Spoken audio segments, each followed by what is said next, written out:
my interest in the outdoors and my interest in the environment really started as a young man in Texas, brought up in a city but worked on ranches as a young man and had a great interest in the outdoors. And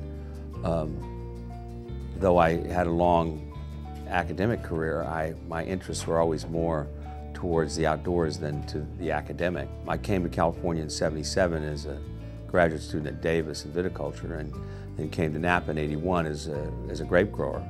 I had a great interest in natural farming, organic farming, and that soon kind of lapsed into something that was far greater than that. There were a handful of people in the early '80s, Dennis Balker I think of, who put together a concept of bringing communities together around watersheds in a format called stewardships. And I was on one of the creeks. I farmed on one of the creeks that Dennis was kind of one of the beginnings of the stewardship program, and it was a concept to try to work and do small things on each piece of property, working together and communicating together to improve the entire watershed. And he started with Yashika Creek, which is a creek that's about 8 miles long and has about 6,000 or 7,000 acres of land, so a relatively small watershed. As Lee mentioned, I think the stewardship movement, which got started here in Napa County, Dennis Balker and I started working on that in 1988.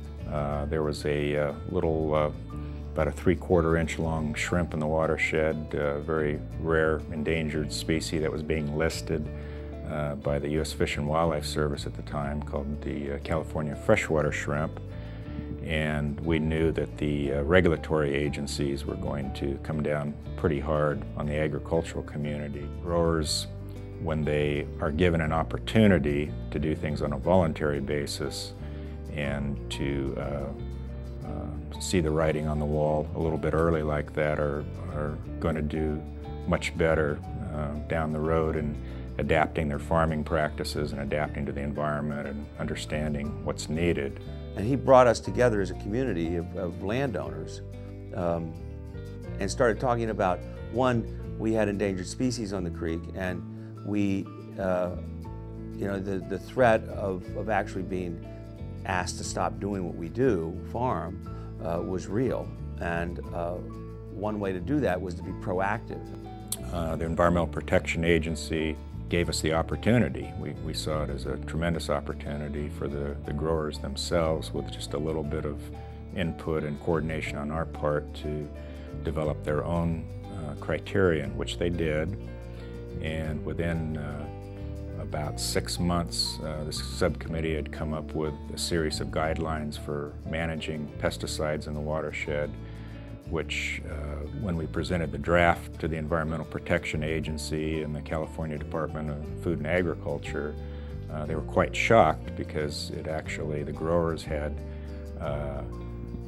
adopted concepts that were much more stringent than what even the regulating agencies had envisioned. What I wanted was the water that landed on my property to leave as clean as it was when it landed. And that goes way beyond natural farming or organic, and really started thinking about much more complex systems. The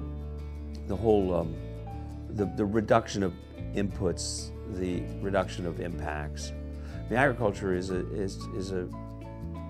a lot of impacts. I mean,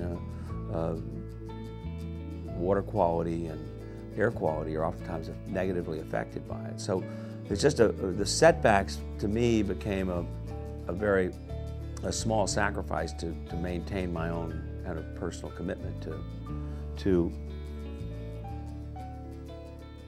the environment, and more so just to our children and to the land.